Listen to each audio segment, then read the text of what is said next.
Policy. Thank you, thank you. We do have, our great support staff was able to secure a translator. We were going to vote on the School of the Deaf maybe Monday because they, most of the time, need a 48-hour notice. That was a learning curve by me, but they were able to secure one. I think we have two online, or at least one translator. Excellent. And so today we are going to pass out and vote on both the School of the Deaf and the School of the Blind.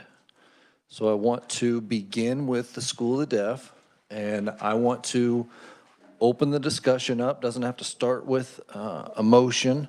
We can get to those here in a minute, but one thing I would really like to do, and this is just me, we may not get there on these. I think we might have a lot better shot than the big K-12 budget next week. I would like full unanimous consent, that we come to a compromise around the wants and desires of this committee, and there be kind of some true bipartisanship around these two budgets that we're working today. We have some guests that we also are going to give some space to from KSDE, and our research department is going to present and kind of get us prepped for the next budgets next week. But before we do that, I would like for us to do a good job on these two budgets that we've heard this week, and I think we have some better knowledge than at the start of the week of things that were requested and things that we want to do. So I will open up the discussion on the School of the... Can I ask a question first? Yes. Just for clarification, did we receive a corrected yellow sheet for the School for the Blind? I think one of our staffers said she had left something off. Yes, I do believe we got that through email. Is that printed and in front of us here that we can view?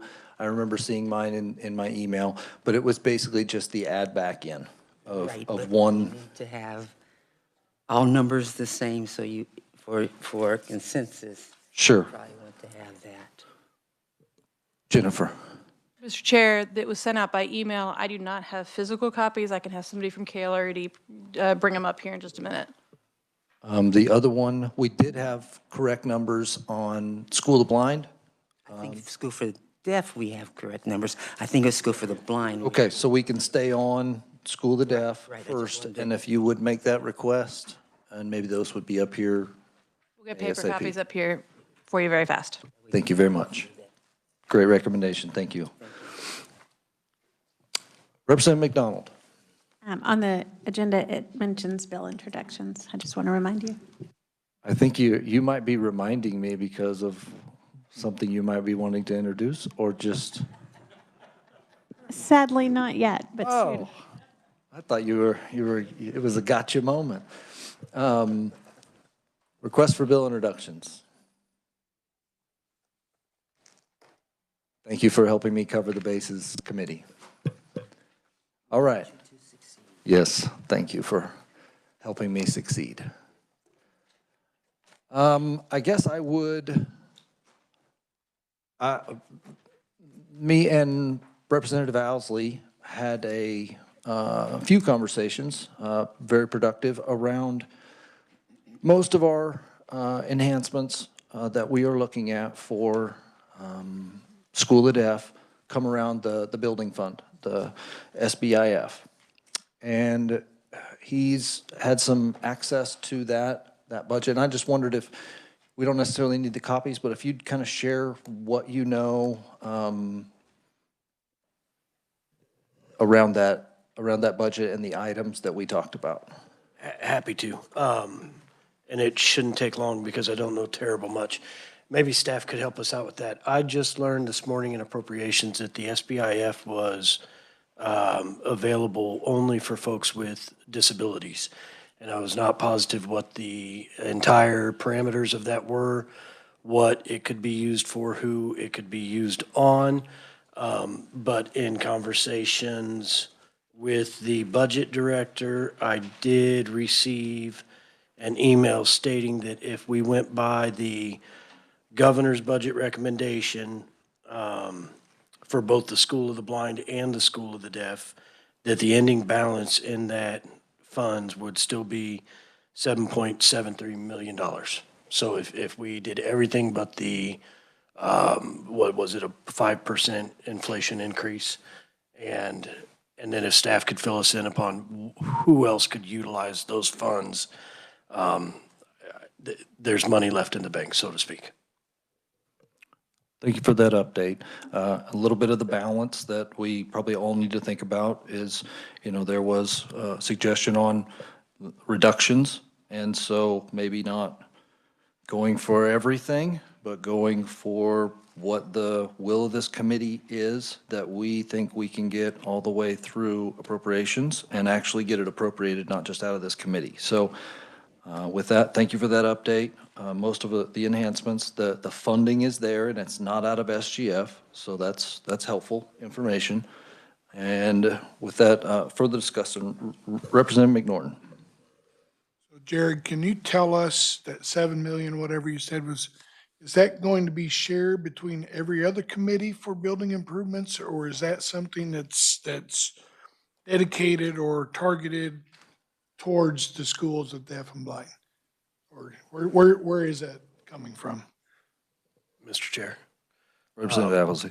So it's the State Institutions Building Fund. It's a 1.5 mil on top of the 20 mil statewide, and it's dedicated. I am not positive the dedication parameters, but I just learned today it involves folks with disability. And again, I'd lean on staff for a little bit more information on that. Well, we're going to lean to Jennifer with some more information. Mr. Chair, the revenue is used for constructing, equipping, and repairing buildings for a number of state agencies, which includes the Department for Children and Families, Department for Aging and Disability Services, Department of Education for Schools for the Blind, Schools for the Deaf, the Kansas Commission on Veterans Affairs Office, which changed names, but the Veterans Association Services, the Department of Corrections Juvenile Services, and then also the Department of Education for services that are for those who are disabled.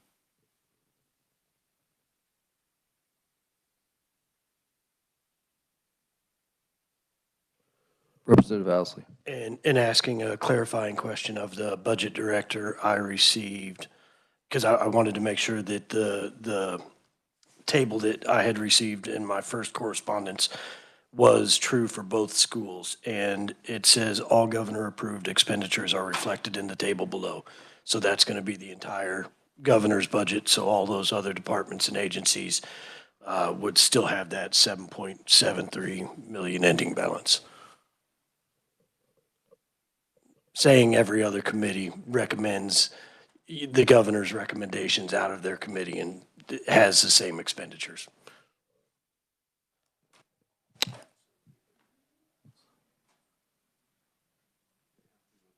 Representative Steele is maybe needing to visit the School for the Deaf. Could you repeat that again?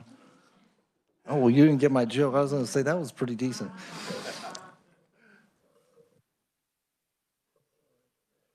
You wanted me to, I had asked the question, did the table that I was sent in my first correspondence include the requested expenditures from the School of the Deaf and the School of the Blind, as well as the governor's budget recommendations, which were, again, all the items other than the rehab and repair inflation of 5%. And the response I got back was, yes, all governor-approved expenditures are reflected in the table below. So that everything in the governor's budget recommendation outside of these two schools, but including the other agencies and departments Jennifer read off for us, would all be included in that, still that 7.73 million ending balance. Sorry for my off joke. I think I saw Representative Hill's hand. Representative Hill. Thank you, Mr. Chair. Sometimes Representative Hill's hands is always up in wonderment going like this. No, but you know, it's something that I wonder if we might be able to work a little bit on compromise. I kind of had some concerns yesterday when we discussed the daycare facility in Kansas City, Kansas, in that the superintendent indicated, I believe. Representative, is that the School for the Blind? Because we're on the School for the Deaf right now. Oh, we're just talking about the school for the deaf, right? I thought we were School talking for the about deaf. building fund. But we are, I guess if it ties into kind of how everything's in the government budget, like, I'll allow, go ahead. Okay, well, just kind of put this in the back of your mind, that I wonder if we should phase that in a little bit. It appeared to me that the kids that are really the mission of the School for the Blind were pretty well being served. And I kind of have concerns about us using money that's intended for disabilities to just bring in kids from the neighborhood, regardless of how much they need childcare. I'm not sure that's the mission of our School for the Blind. And so we might want to think about that a little bit as we go through these debates. And I don't want to open a can of worms prior to what I should, but that might be something we want to look at. Representative McNorton. Thank you, Mr. Chair. So one question I had looking at these again. So in their budget for next year is $3.4 million worth of capital improvements. Where are they spending $3.4 million that they need another whatever we're going to give them for these improvements and stuff that they're asking for? So do we know, or can somebody tell us where the 3.4 million for capital improvements is being spent and why they need more? I'm going to refer to Jennifer. She's found it on the sheet and she can explain. Thank you. Mr. Chair, in the budget summary for the Kansas State School for the Blind, on page 7, that's the capital budget and debt discussion. And so it outlines the capital projects that the agency is doing. So in fiscal year 2025, that includes the HVAC system upgrades, rehab and repair, and the other major projects, which include the Brighton Students Use Elevator Project, resurfacing the track, replacing the floor and removing a stage from the campus gym in the Johnson Building, funding to abate and remove asbestos, funding to upgrade the lighting and plumbing, and if you're talking about 26, that's on page 8. And so also there is HVAC systems upgrades, the rehab and repair, safety and security, and the other major projects listed out, including abating asbestos, renovating the second part of the Johnson Building that includes the school program, and replacing the gas line. So that is where the $3.4 million is going. And again, that's on the School of the Blind. And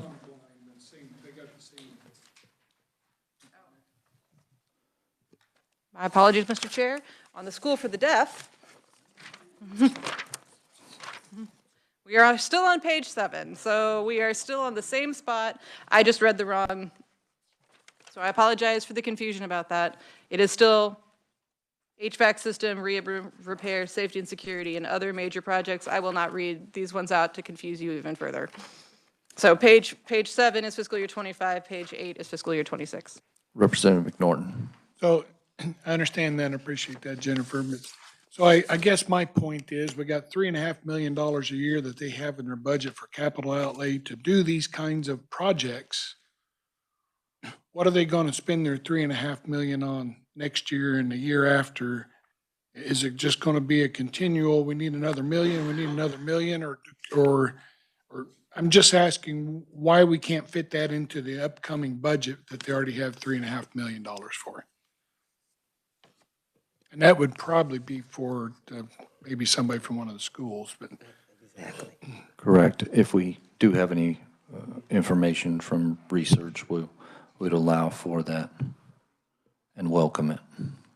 So, Mr. Chair, the agency does provide to the Joint Committee on State Building Construction a 5-year capital improvements plan. In fiscal year 27, they do have continual safety and security systems, HVAC system for the upgrades and maintenance, the general rehab and repair, and then some other major capital projects. I'd have to look further to see what specifically they are, but they do have a 5-year plan that they do present to the Joint Building Committee that is, that Representative Owsley sits on. Representative Nguyen. Thank you.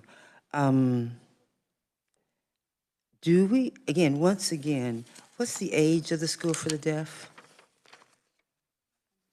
Do we know? I know the blind, but I don't know the deaf. When was it? And the reason I said that, perhaps that Representative McNorton, that may answer your question, that, but it would really be nice if we had the individual here to respond, but that if you look and see what they're trying to do, it says, well, it's like they will continue to abate asbestos. You probably can't do it all in 1 year. And then I guess the question to the staff, when they, or Representative Owsley, when they come to this state building meeting, who knows what they've done before? And do they just do a generic, we will continue to abate asbestos, or we've completed building 1, 2, 3, and now 4, 5, 6 is in the next phase? Do they provide that information? Jennifer. Mr. Chair, there is a project request explanation for each of the projects that they do that is given to the Joint Building Committee, the JCSBC, for them to review. Looking at the one that they have submitted,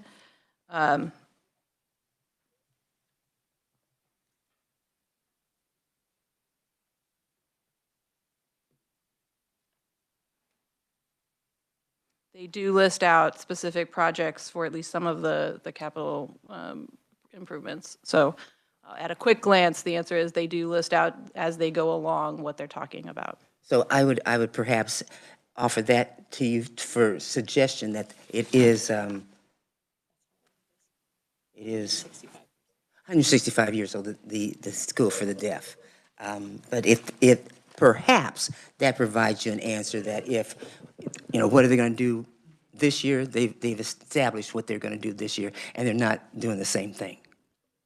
They're not, but I have no idea. Representative McNorton. Thank you, Mr. Chair. I appreciate that, and I understand that, but it's tough for us to sit here and know what their 5-year plan is, because we haven't seen it, and to know what they're going to do with that was my point. And it seems to me like that decision would be better placed in the building committee than us, I guess, since we don't know all the information that they're asking. They want us to approve the money, but we don't know all the details. Well, and I could own some of that. I mean, I don't remember hearing building committee stuff in the past when we've worked to this, but I can definitely include it in years to come as we kind of know the age of these facilities, and that's going to be a part of their ask of us and a part of our responsibility. So I think we can, it sounds like these reports are there. We can meet with, in a few days, we got a little ways. In a year, we might be able to get quite a bit further. So I will kind of own a little bit of ambiguous information around these. However, I would kind of allude to your point, very aged building, historic, and with that comes a different process of keeping buildings up. So that would just be my thought. Thank you, Mr. Chair. Representative Nguyen, I'll let you Just follow one up. last comment. Plus, those emergency repairs have not been addressed. So, but that wasn't my question. My question to you is, Was that 5-year plan approved by the state building?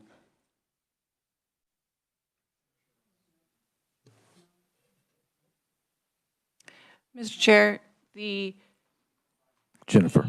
5-year plans are presented to the JCSBC in the interim. They come back in the middle of session and do a final thing for the budget year.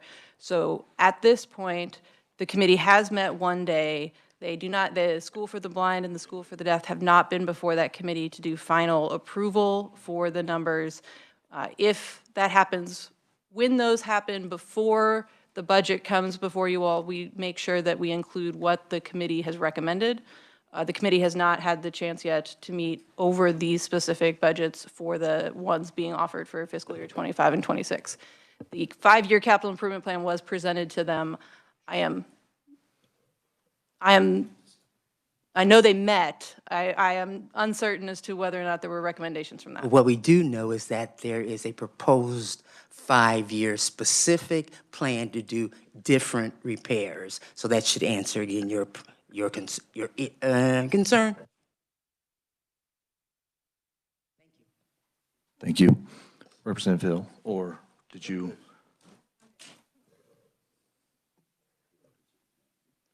Thank you, Mr. Chair. You know, I think all of us around this room are totally dedicated to making sure these schools stay in good shape. And I think the questions being asked are really good questions of what does it the challenges of keeping a residency school in business are big.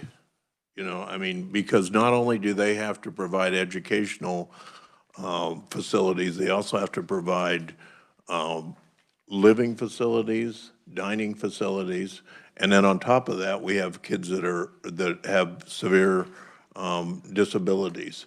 And so these are really unique and challenging things.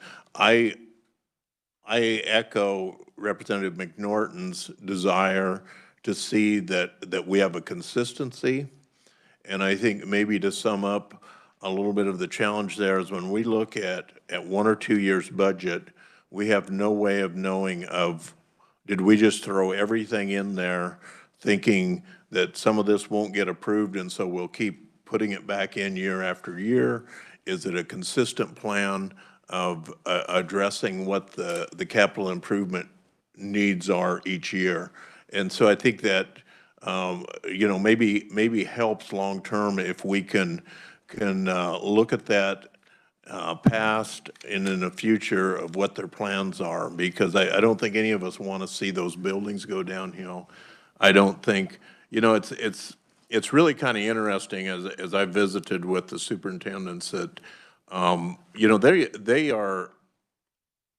they have an uphill push to justify residency programs because in a lot of education, disabilities are channeled into regular classrooms.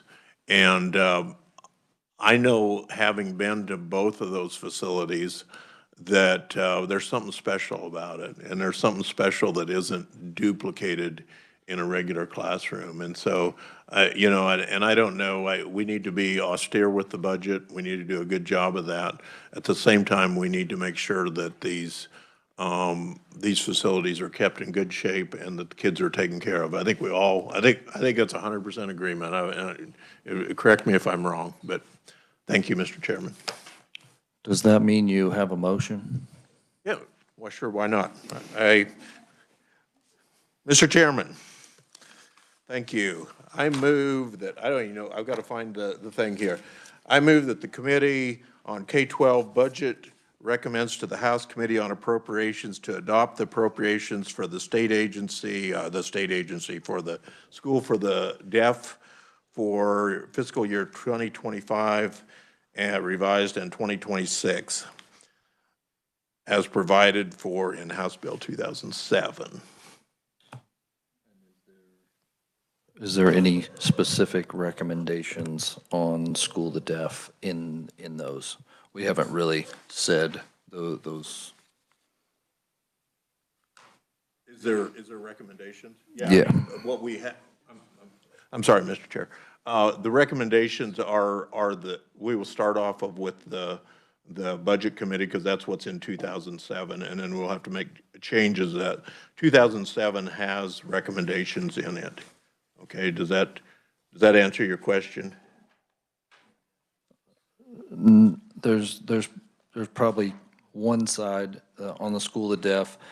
There's what to do with the reappropriation, and then what are we adding in on the enhancements for the buildings? Yeah, so what, and we'll, if we get a second for the motion and in discussion, we'll have to add in amendments to bring, because I don't think we're comfortable with 2007, but that's our starting point. Okay, do I have a second? Representative Schmoy, second. Representative McDonald.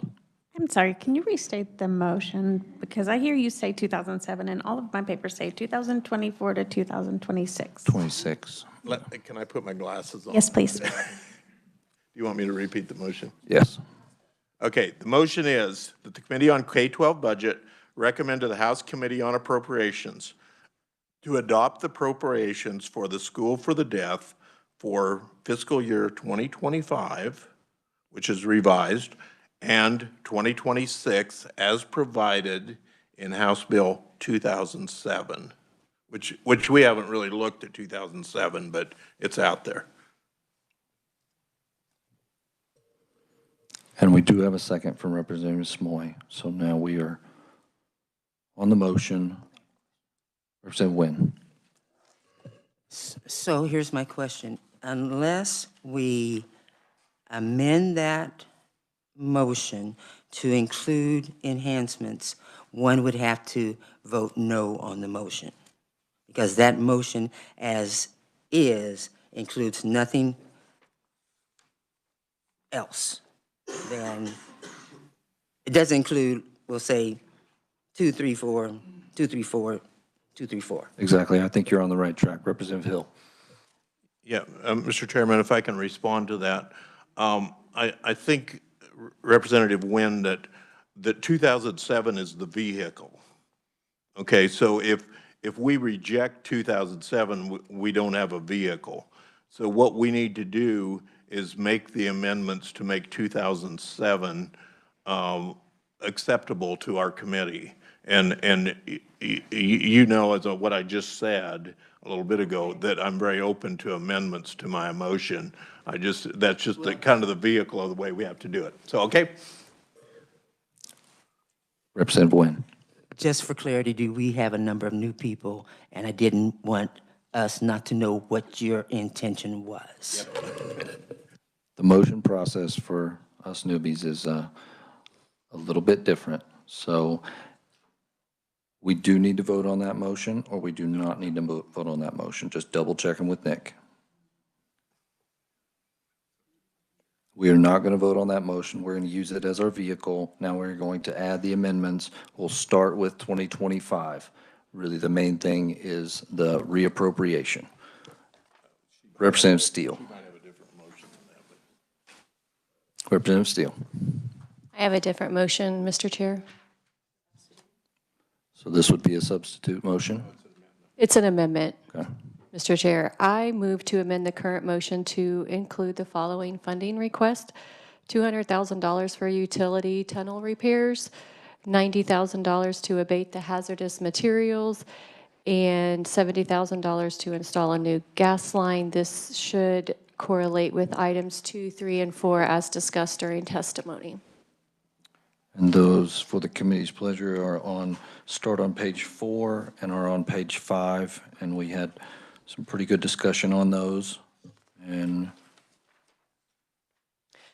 Mr. Chair, just as freshmen, HB 2007 correlates directly with the Legislative Budgeting Committee. So when we say that, that's what we're referring to, and then I'm amending with those 3 things. Thank you, Mr. Chair. Representative Johnson. I would second the motion for amendment.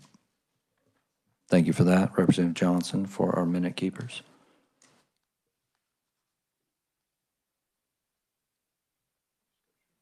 Discussion.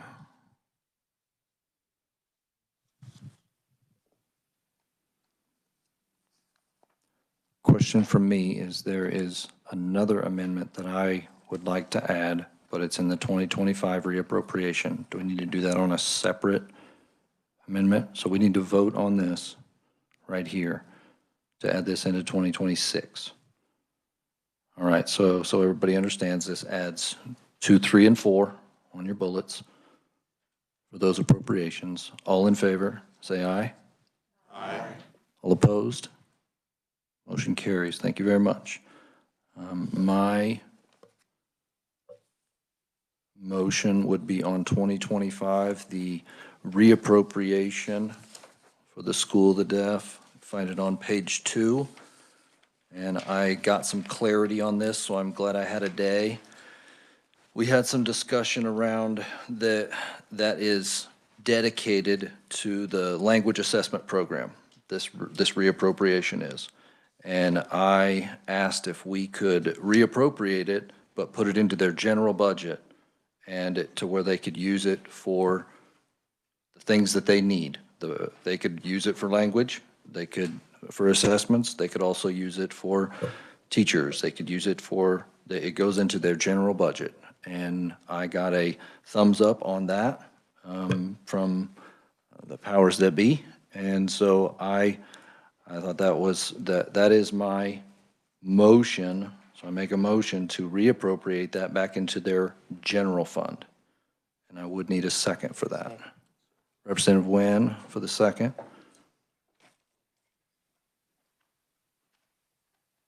I'm getting clarity from Nick if it is a reappropriation or not. I'll go to, while they're thinking about it, Representative Estes. Just occurred to me on this motion and the previous motion, as we are not using the governor's budget as the base budget, you might want to specify which funds those are coming from. That we are not using SGF, that we are using that building fund.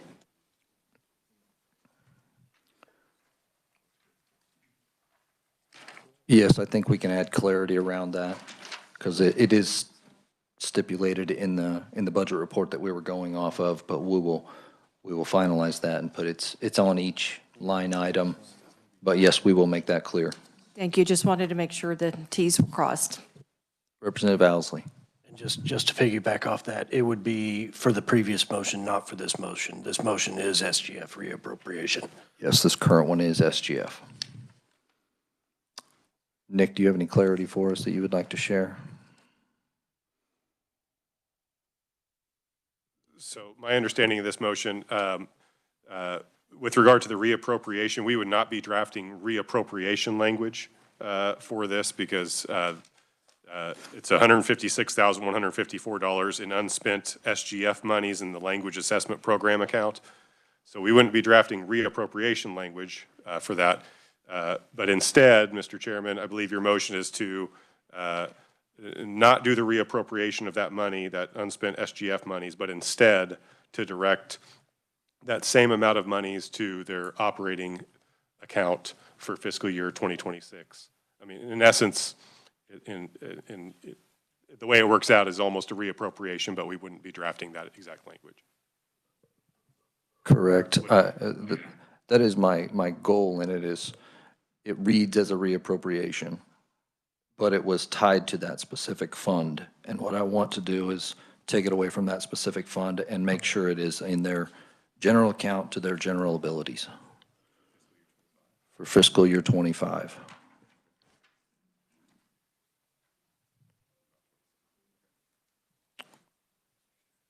Representative Owsley. Thank you, Mr. Chair. And I appreciate the sentiment of the motion, but I'm going to wonder if, since this was already LBC approved as a reappropriation for the language assessment program, if we just don't want to let a sleeping dog lie. Just throwing caution out there. I appreciate the sentiment. I did have a conversation that I feel confident that at least a main member would support this. I would take into consideration that that is just one member of the Appropriations Committee. And if you feel like there is multiple other possibilities, I agree. I just didn't want this. My heart behind it is I don't know that they can use all that money for language assessments. And maybe they could use another 25,000 in language assessments. Maybe they could use it other places, and putting it in their general fund helps that happen, rather than keep it locked up and we come back here the next year and we've got 200,000 in that same account needing to be reappropriated or not.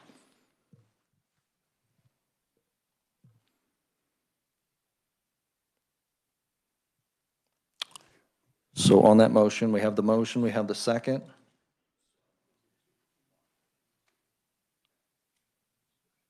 Discussion has already begun, but we can continue it.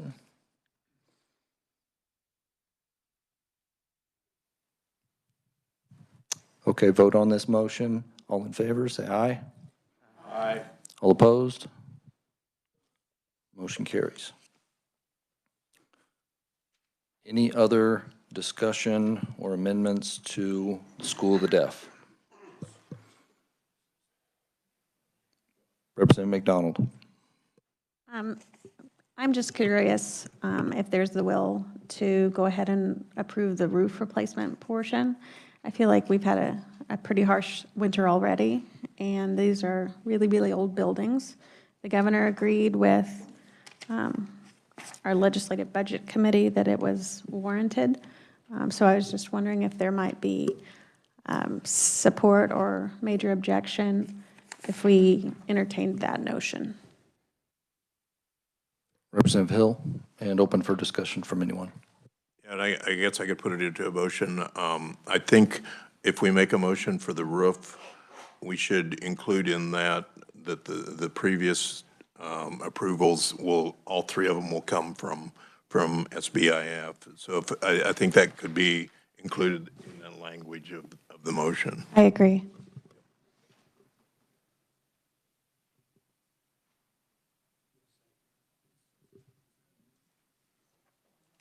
Was that a motion? Sure. I'd like to make a motion that we also include the roof replacement for $350,000 from the SIBF fund, and that we include the previous three expenditures of the utility tunnel repairs, the new glass service line, and abatement of the hazardous materials to all come from the SIBF fund as well. Appreciate that. Do we have a second? Representative Poskins. Discussion.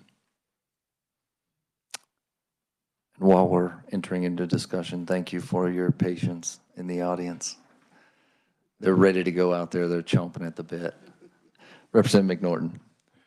Thank you, Mr. Chair. So Representative, do you know on the building, not the building fund, but the building committee, did they have that approved also? Mr. Chair, so I had asked the director when he was here if that had been in their 5-year plan, and if I understood the answer proper, then no, it was not. But I will say the state building construction committee is meeting Monday at noon, and I haven't seen the agenda yet, but we will continue working through this. And again, this may be one spot where the K-12 budget gets in front of the, building construction committee, but really, 6 in one, half a dozen in the other. Representative McNorton. Thank you. So that number you gave us earlier with the 7 million still left, did that include the roof? Yes, sir. It included all the governor's budget recommendations and. Okay, thank you. Yes.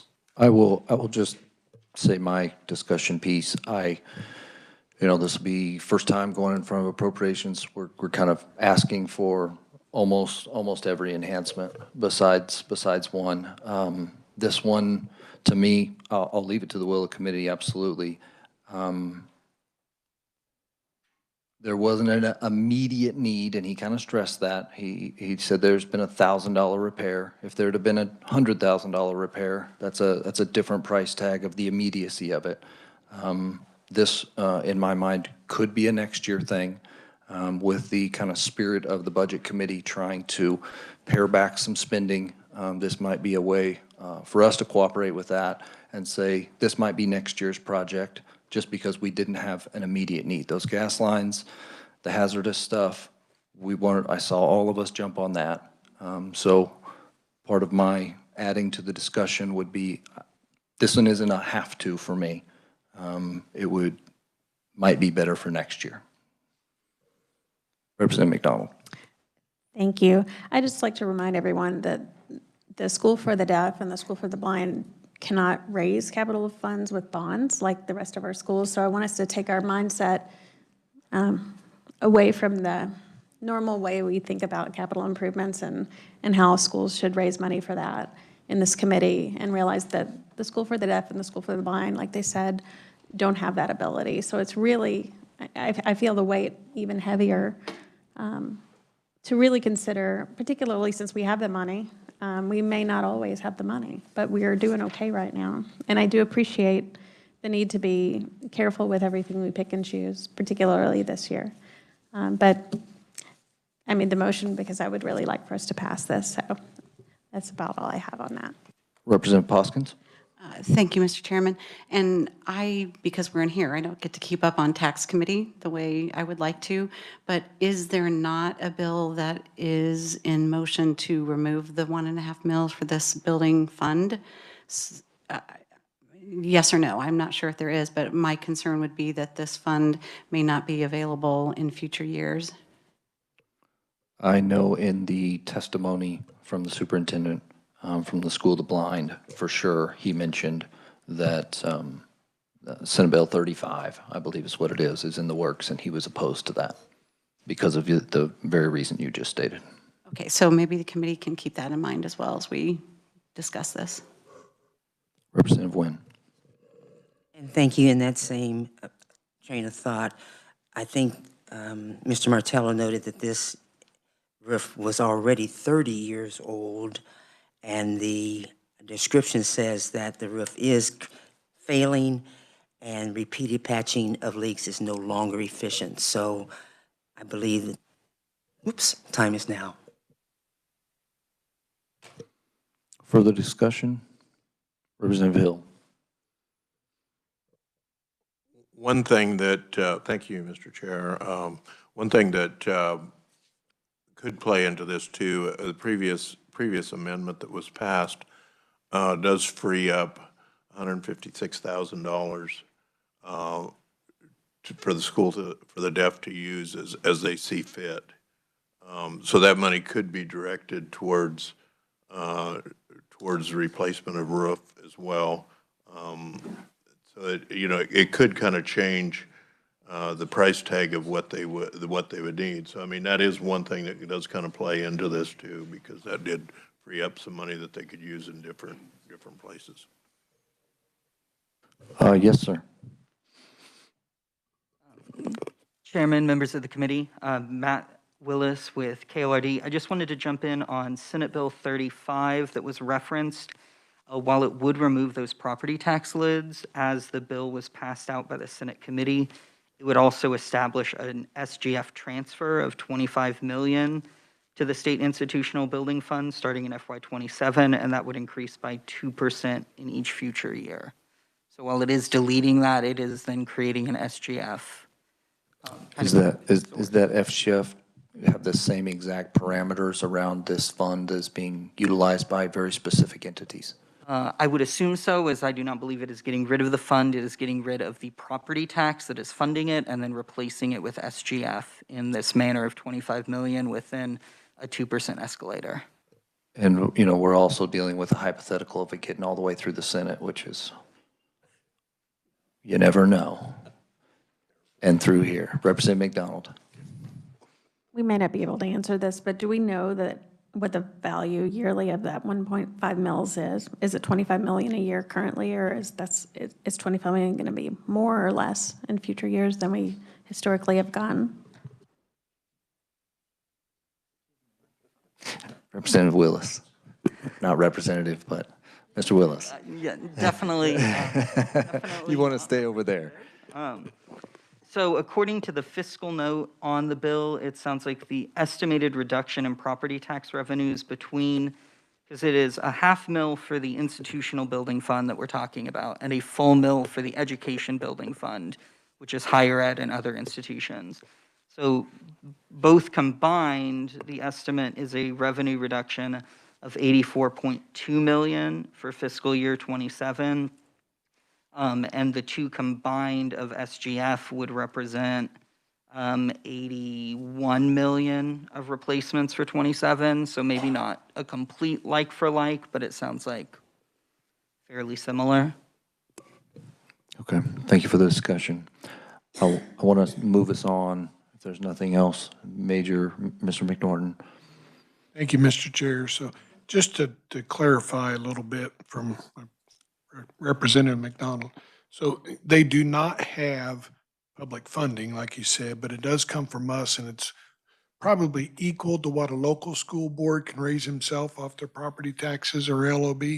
So even though they don't have that opportunity, we are funding that for them if, like they're asking. So to say that they don't have that way to pay for that is wrong. So thank you. Representative McNorton. McDonald. McDonald.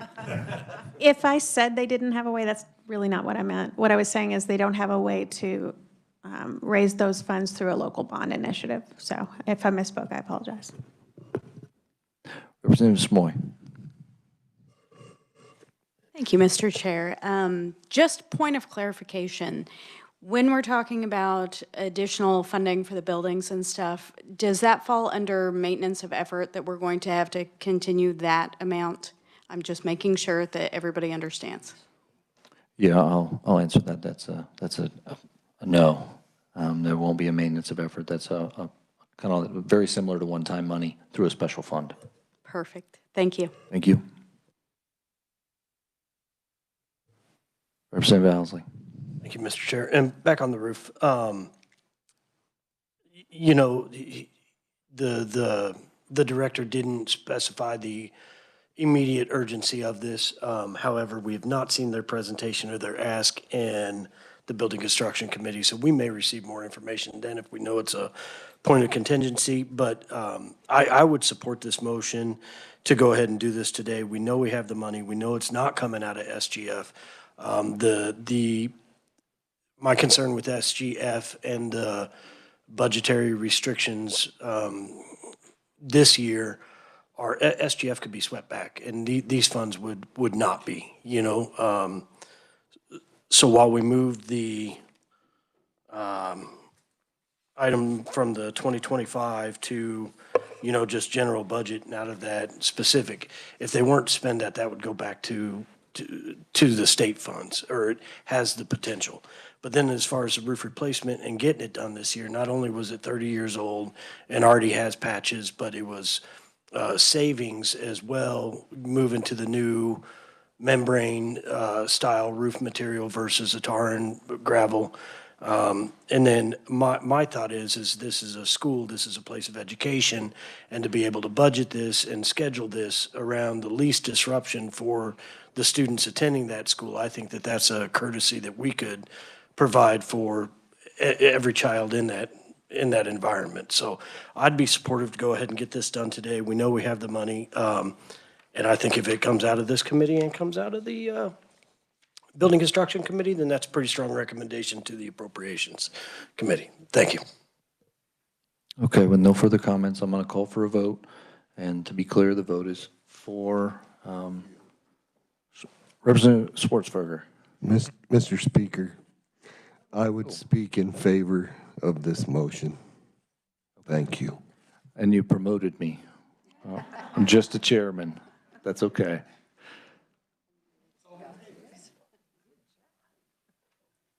All right, for this I will, yes, Poskins seconded the motion. Oh, he seconded the promotion. I think you were also the second on this too. All right, all in favor of fixing the roof? say aye. Aye. All opposed? I believe the motion carries. Anybody like that recorded, or are we good? Okay.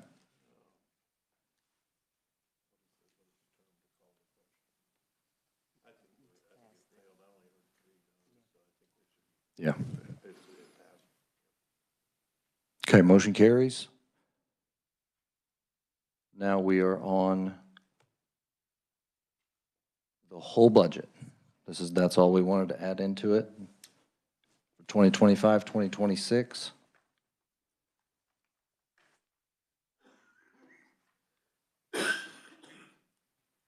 So what you'll be voting on next would be the reappropriation of 2020 for 2025 into general funds. It's been approved.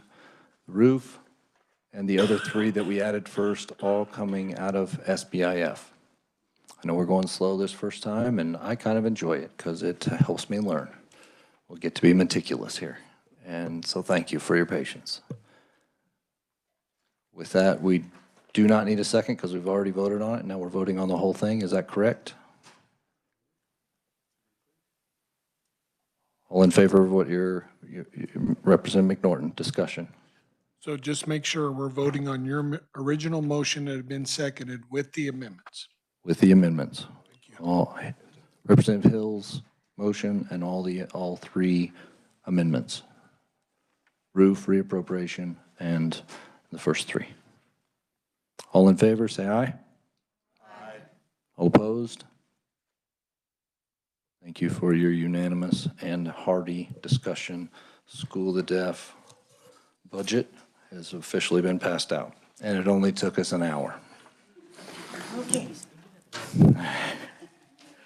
All right, on to the School of the Blind, and we have the correct handout.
All right, I'm going to let Representative Hill start us with the motion to pass out this budget, and then we will add our amendments and have discussion. So Representative Hill.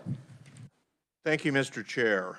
I move that the Committee on K-12 Budget recommend to the House Committee on Appropriations to adopt the appropriations for the School for the Blind for 2025 as revised and 2026 as provided in House Bill 2007. Do I have a second? Representative McDonald, seconded. Not McDonald, McNorton. I got some McDonald's in here, and sorry. I this way and this way. Teaching tools. Okay. Seconded by Representative McNorton. Discussion.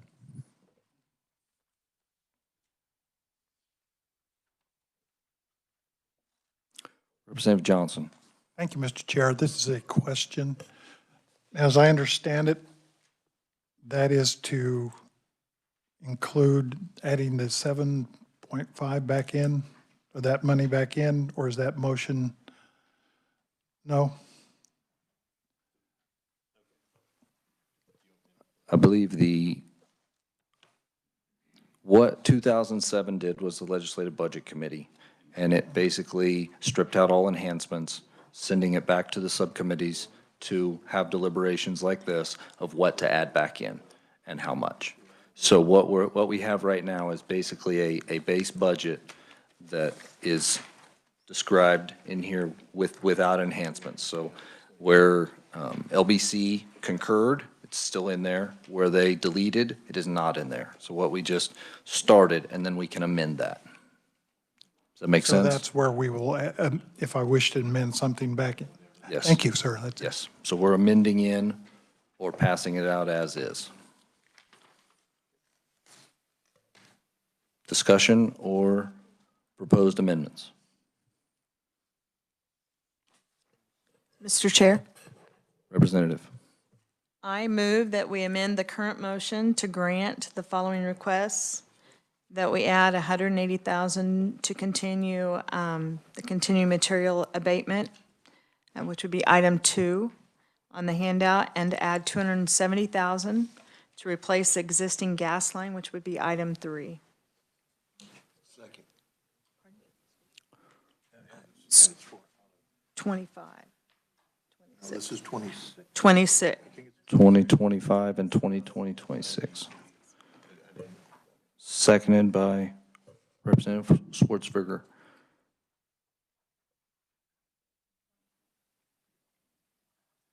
No, both of those are in 26. For clarity, both of those are in 26. We're not doing anything on 25 yet. That's all right.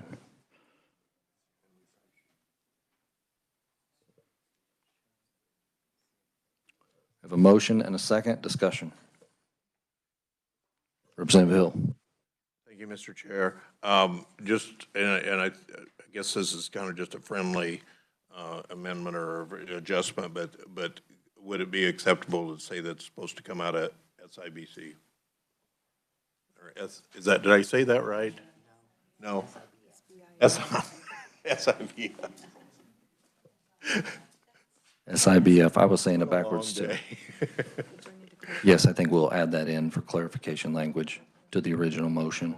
And we have a second, and we have a question from Representative Mick Norton.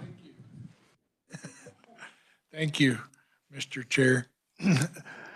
Could I ask Representative or Jared if we, I don't get names so screwed up here. Anyways, how's that fit into the budget? Did you have did you ask about that or just the roof from? Mr. Chair, no, the state building construction has looked at the 5-year plans, but not, yeah, I believe these would have been included in the 5-year plan. I think the roof was the only thing that wasn't, that was the first request. It was not in the 5-year plan. Thank you.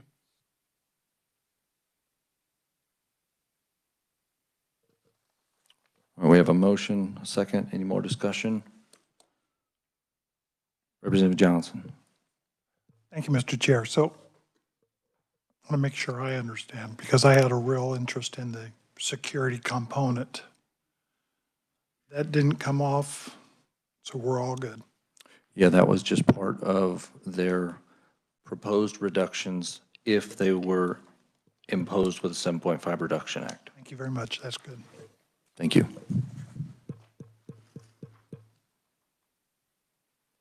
All right, we have a motion, we have a second.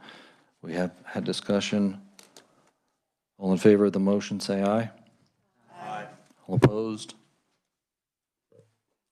Motion carries. Thank you. Representative Nguyen. So for purpose of discussion, I'd also like to make a motion to include now number 4, renovate the pre-K infant area, and to comment to Representative Hill's initial comment. I'm not sure if, in my opinion, we have enough information to say that those additional slots would not go to students who are visually impaired, but the superintendent, Mr. Harding, noted that this also would perhaps provide for siblings of students who were blind, who parents wanted to keep them together. But that's my motion. We have a motion.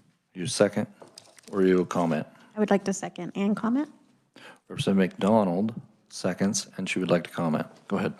Thank you so much. Because of my background in education and early childhood development, I think one thing I feel compelled to say is that particularly with children who are already being isolated from society because they're blind, in an educational setting, we try very hard to mainstream those kids. And so when you have preschoolers in particular, peer model programs are just kind of standard. My own children did that. One was receiving services and the other was a peer model. So I agree with Representative Nguyen. When I heard him say about, have you met the need in the community in Kansas City, Kansas, I heard him say no as far as the deaf students, or sorry, blind students, change budgets.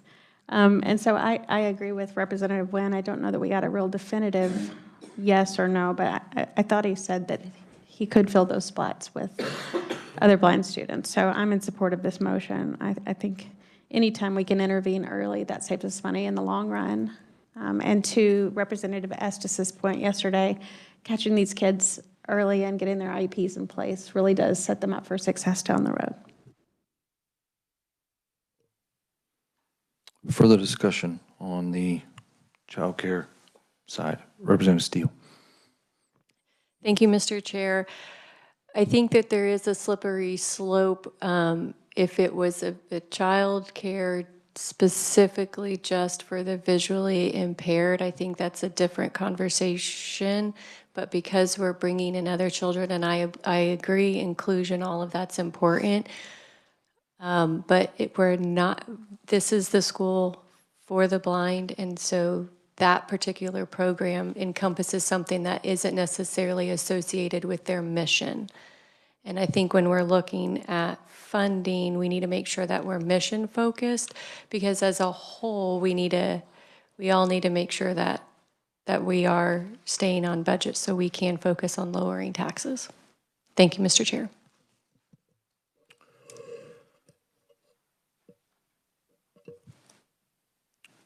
My comment on this discussion is I don't feel like I have enough information to move this forward. And though I think there's a possibility that could be a very good thing, numbers, different things in my mind for this year, this is just not something that I want to support for this budget cycle. And so I will just make that clear of my position. Further discussion. Representative Nguyen. I would just address the representative's comment that I'm not sure if we know that it's not in line with their mission. Visually impaired students, yet I understand that, I'll agree with the chair. We did not get a chance to see the mission, although I'm very familiar with this facility. It is in my neighborhood. So it hasn't.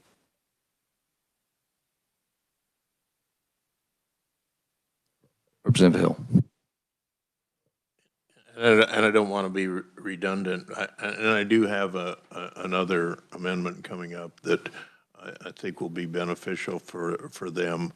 But I do have a concern that if we are entering into state-sponsored competitive daycare slots, that the daycare that is 2 blocks away, for instance, from the school for the blind, does not have an infusion of $400,000 from the state to establish 20 slots.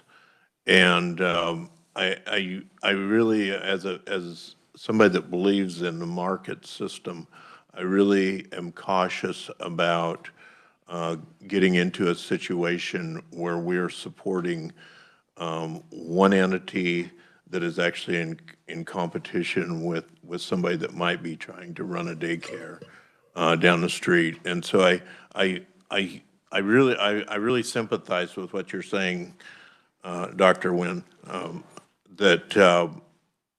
that we want them to be well taken care of and have the slots available to take care of the kids.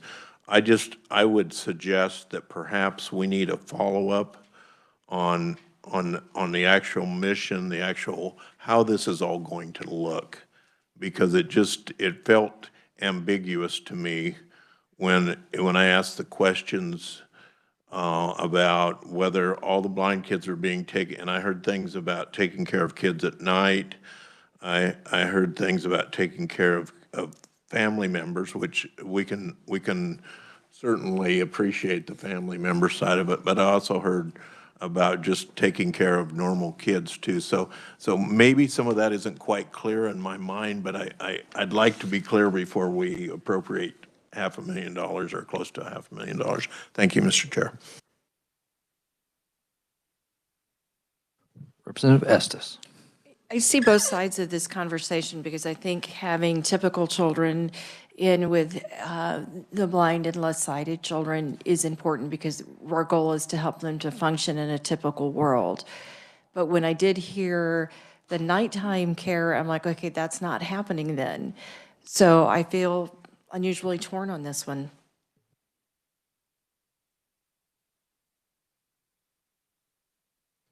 Representative Smoy, and after that, Representative Johnson. Thank you, Mr. Chair. If we're unsure if it's only going to be utilized, the daycare is only going to be utilized for children with disability, with blindness, and we might be just having other kids, general education type children in there, does that affect what pot of money we're taking this out of? So if part of that was specifically to address people with disabilities, does this affect where we're taking this particular money from? I would have to defer to research on that. I mean, my inclination is that since it's at their facility, which is devoted to specialty care, there would be some consensus around that. But I think it's a good question, and that's why I would really like to fund these other projects and get more information, get nail down on this next year to get clarity, and even reach out to them now and say, there's a good possibility we'd help you with this, but we need a lot of questions answered to be able to, especially with as good a deliberation as we are in this committee already. I think we could dig into it. We could really find some clarity and maybe feel all the way good about the decision next year, or not, because we found some answers to things and we didn't like it. So, Representative Johnson. Thank you, Mr. Chair. Just a quick point, because I help supervise a faith-based daycare and my wife works at one. I have seen the tremendous input of grant money to our faith-based and individual home daycares. That's government money. Us helping to fund another one, even though it's on the education at the School for the Blind, I think is not in conflict. The second thing, I agree with Dr. Nguyen that our neighborhood in that community is so underserved that it would greatly benefit that community as a representative part of Wyandotte County. So I will have to support that for those reasons. Thank you. Representative Owsley. Thank you, Mr. Chair. I would just stress again the SIBF funding of this and remind the committee that we're talking about 35 to 40 children being able to provide daycare for. Just in hall talk, some of the daycare expenditures that we've made recently, that seemed pretty affordable compared to other options. And then another thing the superintendent mentioned also was the retention and recruitment effort of it to be able to retain teachers and attract teachers, that they utilize this facility for that as well. So I would support the motion. I feel like we've got enough to go off of, and I'll leave it at that. Thank you. Representative McDonald. Just real quick, I was really impressed that, with the outside of the box thinking that this would be self-sustaining, so it's one-time money. And I think it would be a real enhancement to the neighborhood. Representative McNorton. Thank you, Mr. Chair. So yesterday he was talking that they couldn't get grants because they're a state entity. But also in that, in their directive and statute or something, can they have a daycare that they charge fair market value for the guy down the street? Is that allowed under statute or whatever that would be can they charge for that service to a sighted child to come to their facility at fair market value? That would be a revisor question. Nick, what do you think? So, I mean, I don't know what the institution plans to do with regard to contracting for daycare services, or is this, so I can't answer that. I don't know how they're going to go about it, but if it's about whether the SIBF can be used, I mean, there's language in statute that kind of directs how that money should be used. I would, these are some of the questions that are in the back of my mind too, of just, I don't know that we need to rush this decision. And I know of one other amendment that is going to hopefully positively impact them financially for the services that they are providing. And it's a great question. Can they charge fair market value with the other ways that they are getting this funding? Is there stipulations around that? So I'm assuming if they charge, that would be a for-profit, at least to offset their costs. So I just makes me wonder. So I don't think I'm ready to support this amendment. thank you. Jennifer. Thank you, Mr. Chair. I was reviewing the budget narrative from the School for the Blind, and in their narrative, it does say that the 300,000, are we still on the 300,000 for the early childhood program? No, they got that would be the building of that for the, but probably very linked, yes.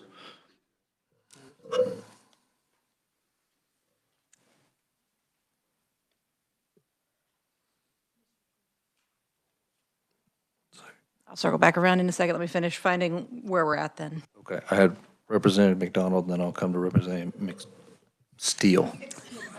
Everybody's going to get a Mick in front of them by the end of this committee, I promise. To Representative McNorton's point, and a question earlier about whether or not they could charge, I know that when my 3-year-old was 3 and 4 and was a peer model at Olathe Public School, we did have to pay as a family for him to attend. So I think it's probably permissible. Representative Steele. Thank you, Mr. McChair. I deserve that one. If my memory serves me, didn't the superintendent talk about that he charges at like an 80% rate yesterday? His testimony was that for services and that weren't related to childcare. Okay. They were at 20%. And so there's another amendment that somebody made me aware of before this that possibly addresses that. So we'll get to that here in a minute, but Okay. It's a good question. All right, thank you, Mr. Chair.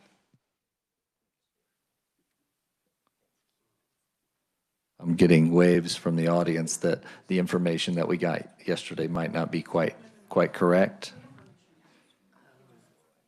Dr. Harwood. So the 20% limit only applies to what the State School for the Deaf and State School for the Blind can charge to districts that they are contracting with. That would not apply to them charging a parent for coming to school. And I believe what Superintendent talked is that they charge at what they thought was an 85% of market rate for the peer models coming to school. Yeah, so the 20% that's in statute, that's in this bill, in the bill, would not be related to that. Thank you for that clarification. I'm going to go to Jennifer. I think she has an update for us. Thank you, Mr. Chair.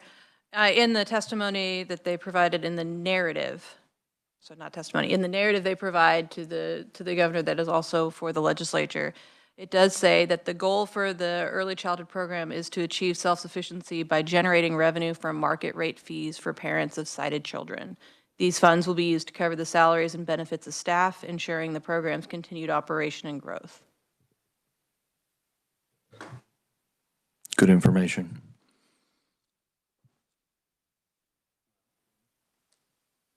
Representative Nguyen? Then would I be correct in responding to Representative McHill that there would not be any competition? Go ahead and smile. It's funny. You go ahead. Mine too. Mine's McWin. So there. Is that correct? Jennifer, is that correct? Can she answer that? Jennifer. Well, no, the potential, if they have that as a plan, then their potential would not be competitive. There's potential. Who knows what's going to be the case? It'd be at market rate, so that everybody'd have the decision where they want to go.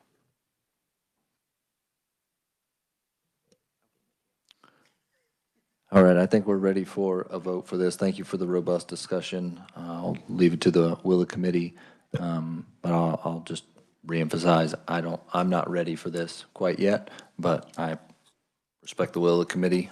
All in favor of the child care building money? It is, and I don't have my glasses on, $470,000 SIBF to renovate the part of Johnson building. All in favor, say aye. Aye. All opposed? I'm going to call for division on that just to see. It's not a going to be a recorded vote, but all the we're going to do a recorded. So all the ayes first. Would you raise your hand? 1, 2, 3, 4, 5. All opposed? 1, 2, 3, 4, 5, 6, 7. Motion failed, and I will offer, if you would like your vote recorded, which is Representative McDonald, Representative Nguyen, Representative Poskin, and thank you for the discussion. Other motions, other discussion on the budget for the School for the Blind.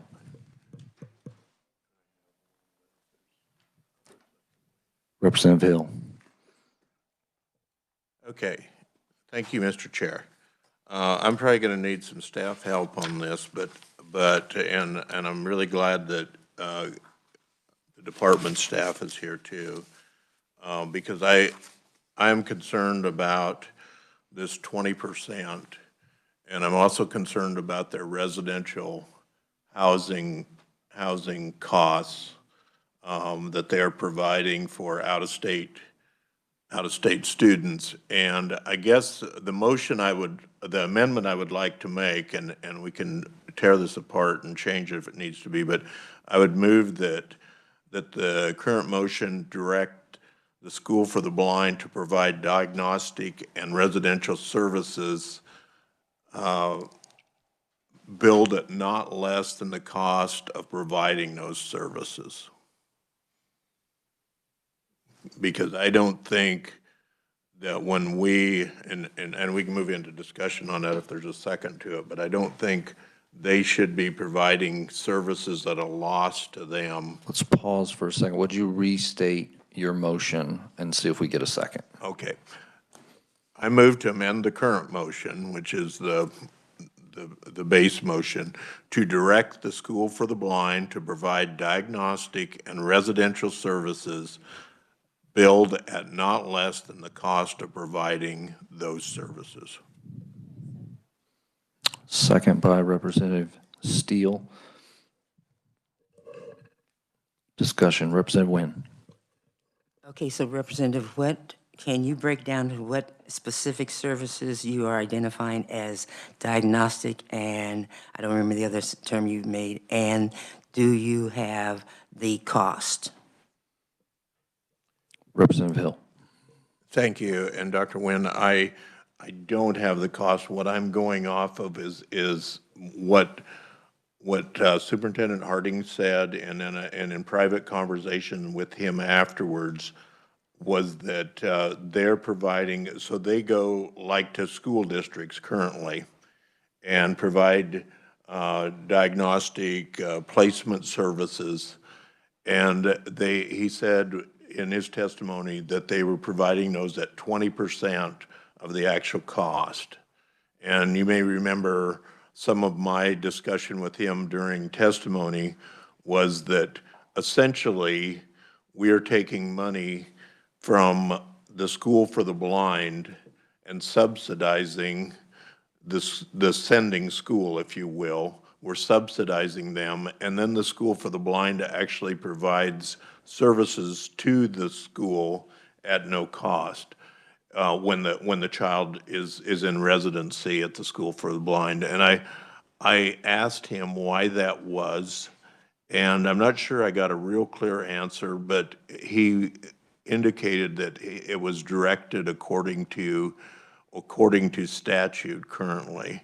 And I need some clarification on whether that's true, whether it's policy, whether it's statute. But I just don't, to me, it seems unfair that they are subsidizing schools that they're actually helping out. Representative Wynn. Then what did this gentleman just say when you asked him for clarification? Can I ask Dr. Harwood to come and, because I do have some of the same questions, and I may feel a little. Specifically for the 20%. I may feel a little bit, the same way. I don't know that we have enough information, but if you can provide some information around this on the 20%. So in House Bill 2007, under the appropriation line for the School for the Blind and also for the School for the Deaf, it sets up a fee fund, and it says provided that they charge districts 20% of the cost of the services that they provide. So that is language that is currently in HB 2007. That's different than the residential, because if the student is in residence and they are a Kansas resident, they are not charging the school district for that because you're funding that. The tuition is for an out-of-state student.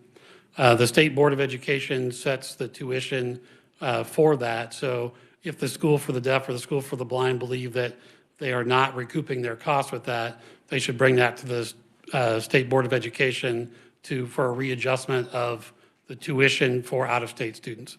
But there is not, students are either enrolled, so if a student is enrolled in a district, then they're not counted in both places. There are very few opportunities where you could actually be part-time in both, but you'd have to live in the Kansas City area or in Olathe to make that worthwhile. So the vast majority of the times, the student is either in the School for the Deaf or the Blind or in a USD. And what we do is we get the enrollments from all of those, and if there's a conflict because it's the same student, then we decide who's getting funded for them. In reality, what would happen with your motion, just to make sure everybody's aware, is that the district can get reimbursement for the expense that would go as a special education expense that goes into the categorical aid formula. So if more expense is going into that place, then that's going to raise statewide special education expenses, which would increase the statutory appropriation for special education for districts. So in essence, it's going to show up one place or the other. The statute currently says, or the appropriation language that's been in statute currently says that they only bill for 20% of the cost. I'm going to let Representative Poskins, I think it was first, and then Representative Estes. Thank you, Mr. Chair. If I understand this correctly, it sounds like it would exacerbate our school districts' underfunding of special education because we are going to increase our school districts' costs for this very particular population. And despite the fact that the statute reads that the school district will be reimbursed 92%, we know that we have gone down to below 70% statewide. So I think it just exacerbates the special education funding and will make it much worse for our school districts and for this population in particular. So I will not support that motion. Appreciate the comments. Representative Estes. So, Mr. Harwood, along with increasing the special ed cost, we would also be increasing our maintenance of effort, correct? So the funding for the School for the Deaf and the School for the Blind are part of the calculation for the state's maintenance of fiscal support. So you just be shifting it from one place to another. The cost is still the same. Okay. So your maintenance of fiscal effort is your appropriation for special education for USDs plus School for the Deaf and School for the Blind. So if the costs are the same and the appropriations are in the end the same, it would not. Thank you. I don't know who was first. I'm going to go Representative Steele and then over to Representative McNorton. Thank you, Mr. Chair. And maybe the middle group, is a 20% a common thing, or is that just specifically something for education? And then I have a follow-up question with that. Nick or Jennifer on that question, or give you a minute to think about it, and she can do her other question. Okay. Or go ahead, Nick, and then if Dr. Harwood wants to add anything. Thanks to Dr. Harwood for pointing this out. There is a local services reimbursement fund under the budget. And it is, let's see, oh wait, I'm on the wrong. Jenny, do you have that pulled up for this? So for the School for the Blind, it's located on page 173 at the very bottom. It's the last of line 40 through 43. In the proviso says, provided that the Kansas State School for the Blind is hereby authorized to assess and collect a fee of 20% of the total cost of services provided to local school districts. And then provided further that all monies received from such fees be deposited in the state treasury in accordance with the provisions of KSA 754215 and amendments thereto, and shall be credited to the local services reimbursement fund. And that, the provided further is on top of page 174.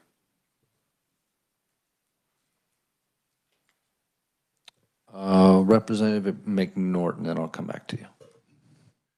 Thank you, Mr. Chair. So, Dr. Harwood, so help me understand. So if we have a blind student at Seaman at USD 345, how much time does a school of blind spend with that student? Is that like a 20% of their week or 100%? I mean, and we're giving the money to Seaman.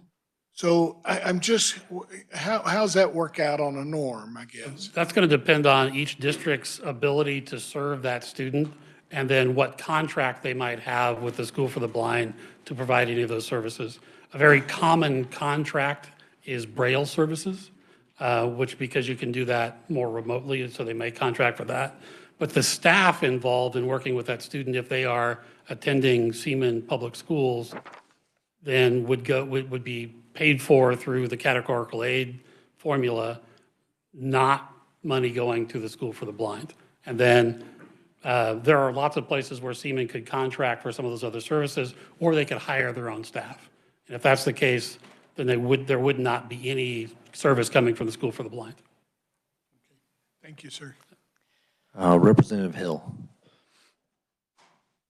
Boy, I'm out whacking weeds. Thank you, Mr. Chair.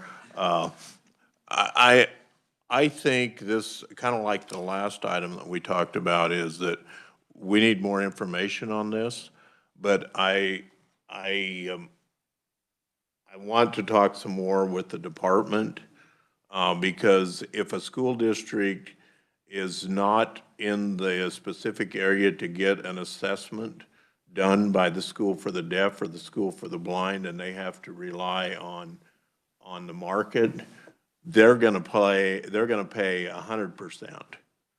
And I don't think that when we're talking about a school that operates on limited resources and that we should be taking resources away from the treatment and care of residential kids so that local USDs can get a special deal. And, but the chairman and I have been discussing here, and we know that there's a resistance to combine policy with budget. And technically, this is a budget item, but practically it seems a lot like a policy item. And so, with the second's permission, I will withdraw my motion. Get in front of the microphone here. I will withdraw my motion, and then we can get on down the road. I will second the second of the motion, or whatever I need to say. I am in agreement. I would love some history behind why is that there? Well, and I I think do that's think why there's a good, more. this might be a good policy discussion, maybe in the Education Committee at a later date. Yes. And think around it that way, but I will accept the withdrawal. And I do appreciate the sentiment of just trying to make sure this isn't an injustice, in a sense, financially to School of the Deaf, but they also have the exact same policy, or for the School for the Deaf and the School for the Blind. So if there was a policy change, it really would need to be a policy change for both. And so we're gonna look into that at a later date. Thank you, everyone, for that. With that, we have the amendments in on the building, number 2 and number 3. Those are in. Those were unanimously voted in. We did not get in the preschool. Other than that, there is the current motion concurs with 2025 and 2026. Representative Nguyen. Again, for discussion purposes, I'd like to amend to add the reappropriation request of the $41,738 for extended school year on page 2, bottom page 2. We have a motion and a second from Representative Poskins, and it is around the $41,738 reappropriation. That fund, is that the same fund, that line item, that 1000-0400, is that a language assessment line item to where that is going to be reappropriated directly to there? Mr. Chair, Representative Poskins. that's for the summer camp in your district. Yes. All right. If they can find a building. And you know, kind of the same situation, there's, you know, a $300,000 reappropriation or a budget item that's going to come in, and this would be adding, just for clarity for the motion, this would be adding the $41,000 that was not spent last year on top of the 2026 appropriation. Is that right? Jennifer? Mr. Chair, in the School for the Deaf, we were talking about the language assessment program. That is not where this money would go to in the School for the Blind. It goes specifically to the fund that is for the extended school year program. Yes, that's I right. just want to be clear on that. Thank you, yep. It is not the same fund. It is not going to the other school right now as it right now, if you were wanting to reappropriate it to this fund, it would go to the extended school year program within the Kansas School for the Blind. It said it right beside the numbers. I should have kept reading before I asked my silly question. Discussion. Representative Estes. A clarification question for Jennifer. So that money wasn't used this year, but it is also already appropriated for next year? I'm sorry, last year and this year.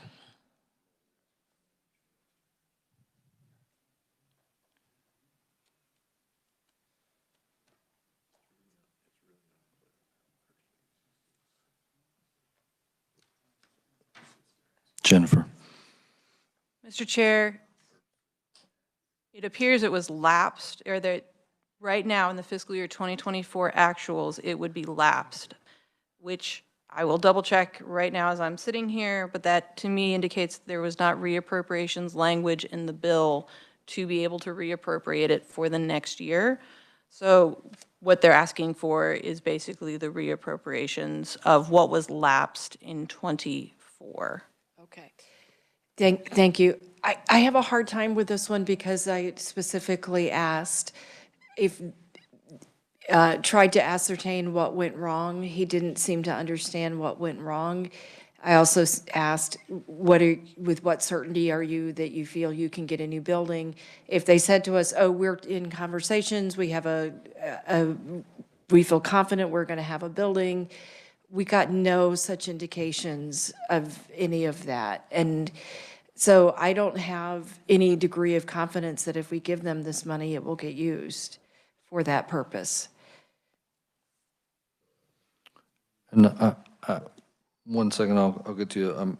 The other thing that I'm looking at on the other school, on our reappropriation money, we had the backing of the LBC. On this one, we do not. So I think there's a possibility there's going to be an uphill fight on this. But Representative McDonald. Thank you for that clarification. I had not noticed.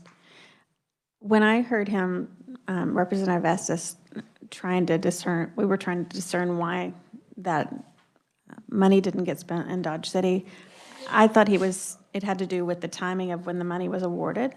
And I think if he were coming before us this week saying, I promised a place in Dodge City that we would be able to sign a contract without having the money approved yet, that would have been putting the cart before the horse. So I'm not sure if we're putting him in a lose-lose situation. And if he doesn't use the money, then it would be lapsed yet again. Is that correct? What is the time frame for the use of this money? Because in appropriations, they talk around a very short time frame of this. And I don't think reappropriations, because this is lapsed money, is actually the right term. And Jennifer might clarify that here in a minute. But I think they only have 2 months to use this. Representative Estes. So the original money, they knew, because as soon as we approved that budget, they knew and they had time to plan. If we approve this now for the 2025 year, here it is January, and they would need to be ready to spend it by June. And he just did not seem to have a building lined up. If he did, I'd be all over this, but I just don't think they're prepared. And for him to say he didn't know how much money he was getting was very confusing to me because it was in the budget. Representative Owsley. Thank you. And I think the difference between the reappropriations from the last budget or the previous budget and this one, it was not lapsed because it had the reappropriation language in the first bill. And what this agency request is on page 2 at the very bottom, you can see add the 41.7 thousand and same amount for the purpose, and add reappropriation language for the 1,000 through 0400 extended school year program SGF account. So they're asking for this 41,000 that didn't get spent but did not have that reappropriation language in the original passage of it. They're asking for it back so they can retain that with reappropriation language, so that if they don't spend it in the 2 months, because he's still looking for a building to do this in Dodge City, that would give them time without it being lapsed by the LBC or the Appropriations Committee. So I think if we add the 41,000 back in with that language, it secures that this program can continue. And I believe, staff, correct me if I'm wrong, if we make that reappropriation language only good for the 26 year, I guess it would be anyways, being that's the budget, then if they didn't spend it in that FY year and it was earmarked for this program, then we would lapse it again next budget cycle. Representative Nguyen, you put your hand up, I think, first before, okay. Representative McNorton. Thank you, Mr. Chair. So if the 41,000 that wasn't spent this budget cycle, they have that money still appropriated starting in 25. Is that right? Or because they didn't spend it, it's not being? That's not how I understand it, but I'll let staff describe. Jennifer or Nick, either one. Jennifer, probably. So, Mr. Chair, in last year's bill, the mega bill, there was not reappropriation language for this specific fund. Therefore, at the end of 24, the money was lapsed. So, in this year's current bill, as I pull that back up,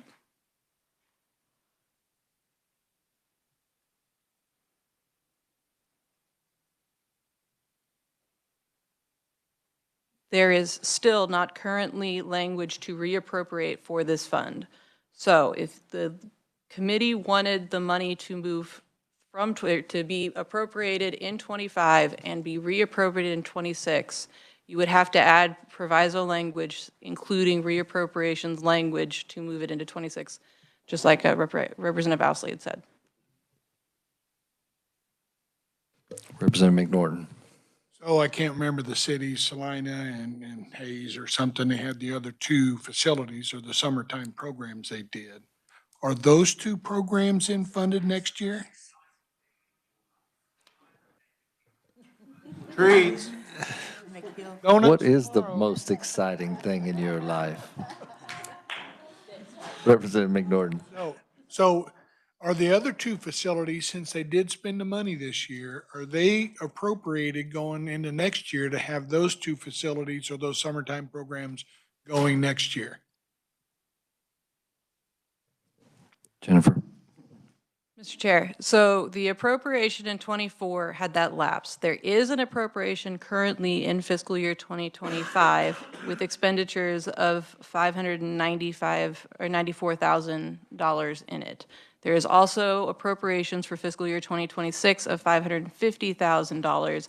It is just that lapsed money that we're talking, that is being discussed right now. There is currently in House Bill 2007, there is currently appropriated money for this fund.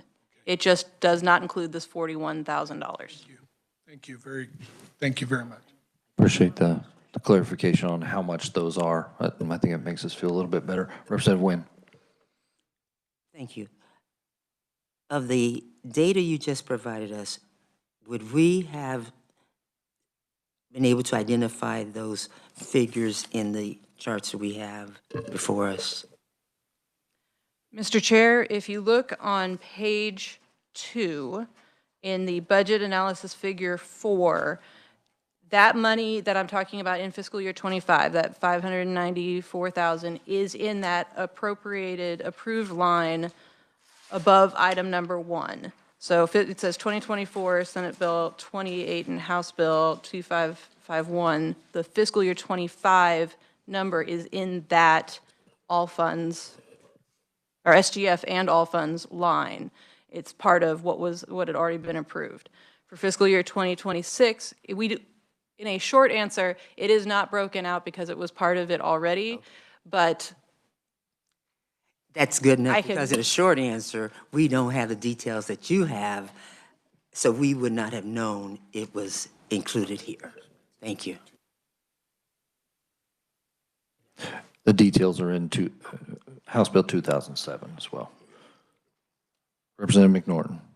So I don't think I can support this amendment because the fact that they have 5 months to spend it. They don't have anything working. If they get something going with Dodge City Community College or wherever they're looking at, they know that 25, they have the money to do that. It's already in the budget.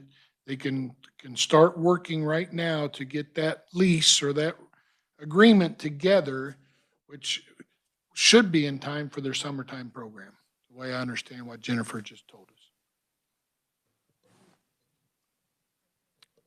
Can she answer that? Do you want to clarify to make sure that that is true? That I think the question really is, do they have money for summer programs this year? No, that is not This- the correct answer. Correct question. This summer? Do they have money for this year in those two locations and this location? Mr. Chair, I could not answer that question. Amanda would probably be able to get you an answer on that, but that is beyond the purview of what I am able to give an answer on today. Representative Nguyen. And that's the only reason I said I believed you were making an assumption that we did not have the basis for. So I appreciate the committee's discussion. Looking at the clock, I would like to move this to a vote. I think everybody's kind of come to a place where they had enough time to discuss. So on this motion, you're voting to add back in something that had lapsed, but to grasp it, put it back in the budget. The 41,738. All in favor, say aye. Vogel. If I may, please, does the amendment add the language that is on there that the agency requests reappropriation? I think that Representative Owsley passed out or pointed out. I believe that's how I Okay, described thank you it so at the much. beginning. Thank you, Yes. that's very helpful. All right, all in favor of the motion, say aye. Aye. All opposed? No. Motion fails. Thank you very much. And let's record that one. All who would like your vote to be recorded, Representative Owsley, Representative Poskins, Representative Nguyen, Representative McDonald. Okay, with that, any other amendments? I will just, I know we're not all the way done, but I really appreciate the committees. I think KSDE, watching us be very meticulous, might be excited or scared, one of the two, for next week. But we're going to do a final vote, but yeah. So the motion to fully pass it out, I just need to ask for a vote on the amended motion. Is everyone clear on the amended motion? I think we have been pretty clear and pretty emphasize it well. All in favor of the amended motion, say aye. Aye. All opposed? Look at us being unanimous. Thank you, committee, for hard work. I have a question for you. I know we've worked hard for almost 2 hours here, and we had an hour of other stuff. You know, first time, we've never done this before, on this much discussion and deliberation and working it this way. So I appreciate everybody's hard work, and I think even those out in the crowd had fun for 2 hours.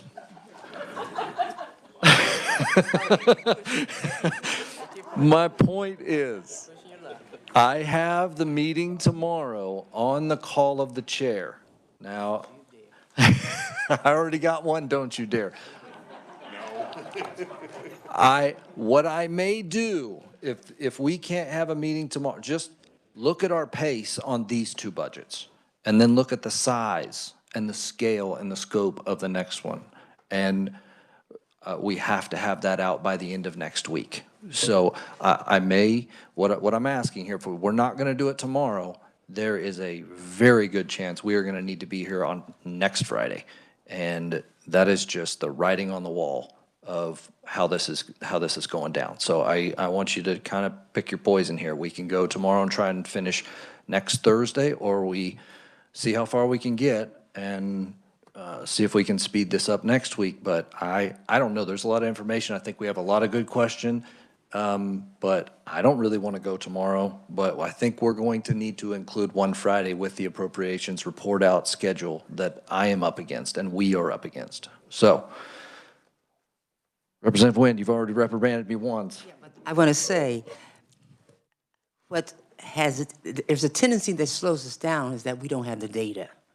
So if perhaps we could look over, no, I don't want to be here tomorrow, but if we could look over the documents that we have, and if there's additional data we need, we email you so that when we do get rolling, then we have everything we need.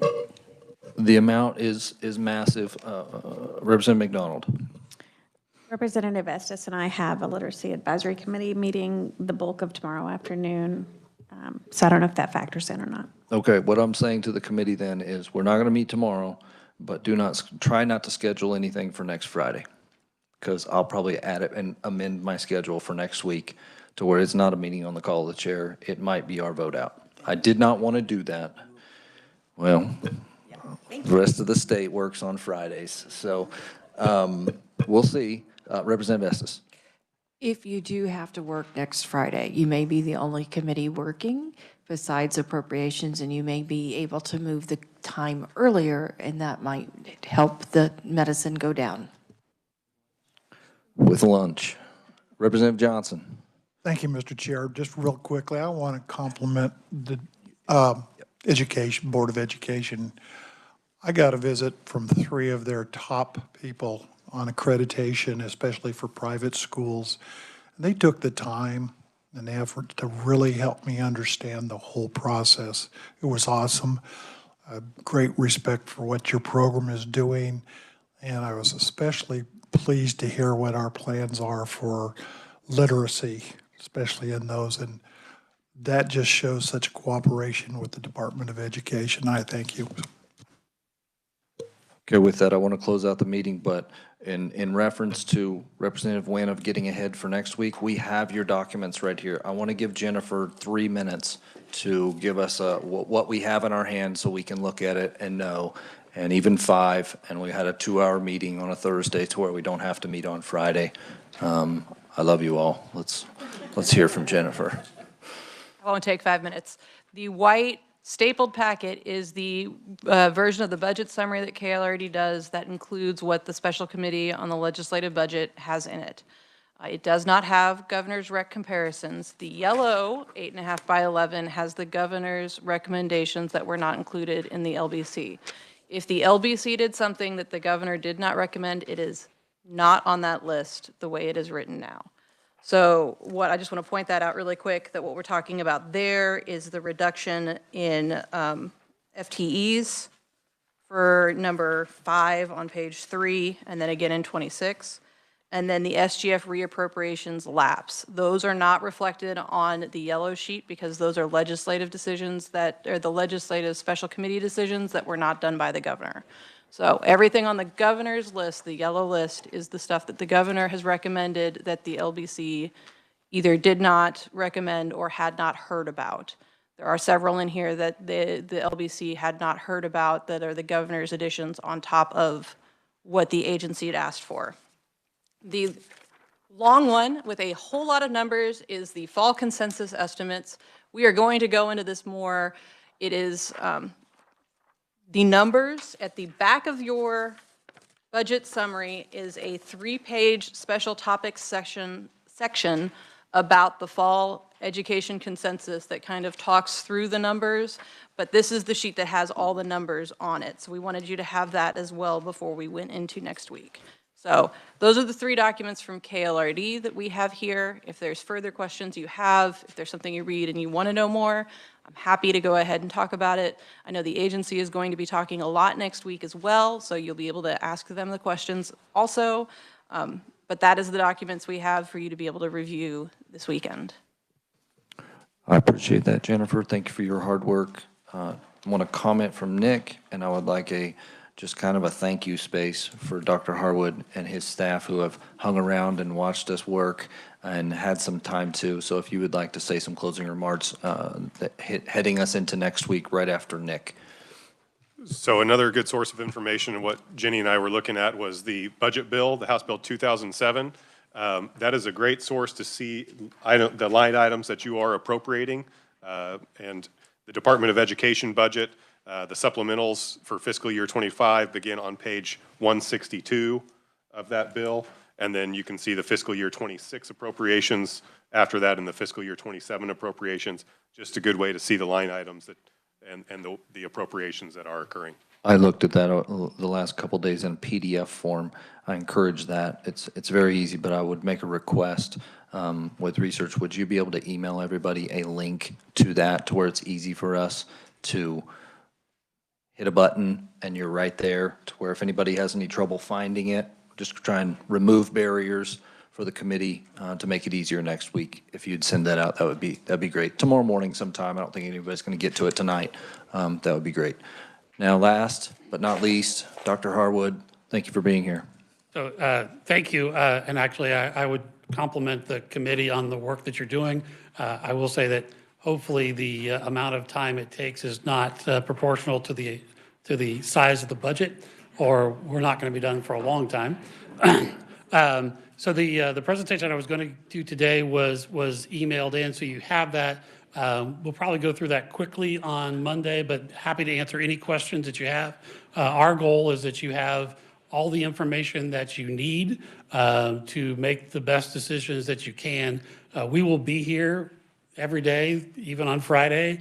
If you're here on Friday, willing to stay late if we want to try to do that to make sure that we can answer questions as you're deliberating. So again, I'd just like to special thanks to the chair for his availability and willingness to let the questions get answered, and we appreciate that. Thank you. Thank you, Doctor. And with that, Representative Owsley wants to keep us here longer. Thank you. This should just take a couple minutes. But no, the email that Dr. Harwood sent out, where do we find that? Is that one that's been emailed to us? Is that, I didn't even look at my printed copies, or the S drive? I can see, I think I put it on the S drive. Okay. We'll make sure it's on the S drive. I can make sure it's on the S drive. Okay, thank you. And we may, if everybody's going to be gone tomorrow, it might be good to secondarily just email that as well. I got the email, but I don't know if everybody else did. And if we didn't, let's get it. Or could you go ahead and email every committee member, and that saves Rose the other side. So thank you all very much. With that, we are adjourned.